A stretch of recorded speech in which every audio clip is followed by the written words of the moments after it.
नवरात्रि में देवी दुर्गा के 9 स्वरूपों की पूजा की जाती है और नवरात्रि के तीसरे दिन जो कि माँ चंद्रघंटा को समर्पित माना जाता है।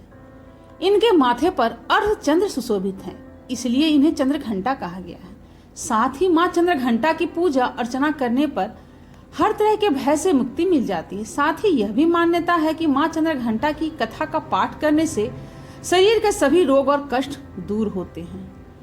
माँ चंद्रघंटा की कहानी इस प्रकार से है।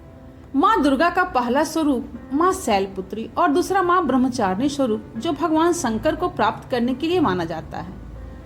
जब माँ ब्रह्मचारिणी भगवान शंकर को पति रूप में प्राप्त कर लेती हैं, तब वह आदि शक्ति के रूप में प्रकट होती हैं और चंद्रघंटा बन जाती हैं। माँ दुर्गा ने माँ चंद्रघंटा का अवतार तब लिया जब संसार में दैत्यों का आतंक बढ़ने लगा। साथ ही उस समय महिषासुर का भयंकर युद्ध देवताओं से चल रहा था। महिषासुर देवराज इंद्र का सिंहासन प्राप्त करना चाहता था। वह स्वर्ग लोक पर राज करने की इच्छा पूरी करने के लिए देवताओं से युद्ध कर रहा था।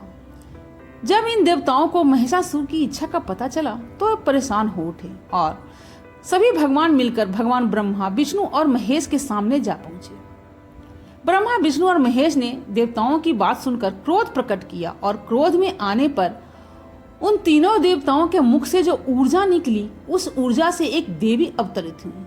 उस देवी को भगवान शंकर ने अपना त्रिशूल, भगवान विष्णु ने अपना चक्र, इंद्र ने अपना घंटा, सूर्य ने अपना तेज और तलवार और सिंह प्रदान किया। इसके बाद माँ चंद्रघंटा ने महिषासुर का वध कर देवताओं की रक्षा की। उसी समय से माँ चंद्रघंटा का रूप दुर्गा पूजा में तीसरे रूप के माना जाता है। नवरात्रि में माँ दुर्गा के 9 रूपों को अलग अलग तरह के भोग चढ़ाए जाते हैं। माना जाता है कि माँ चंद्रघंटा को खीर बहुत पसंद है, इसलिए माँ को केसर या साबूदाने की खीर का भोग लगा सकते हैं। पंचामृत का मिश्रण इन सभी 5 गुणों का प्रतीक है। पंचामृत दूध, दही, घी, शहद और गंगा जल का मिश्रण होता है। यह माँ चंद्रघंटा को अत्यंत ही प्रिय है। यह मिश्रण 5 पवित्र पदार्थों से बना होता है, जिनमें से प्रत्येक का एक अपना अलग ही महत्व है। दूध को शुद्धता और पोषक का प्रतीक माना जाता है, इसलिए आप माँ चंद्रघंटा को कच्चा दूध भी चढ़ा सकते हैं। दही भी माँ चंद्रघंटा को बहुत प्रिय है। आप दही को सादा या फिर फलों के साथ मिलाकर भी चढ़ा सकते हैं। माँ के इस रूप में पूजा करने से शरीर के रोग, दुख सब दूर हो जाते हैं।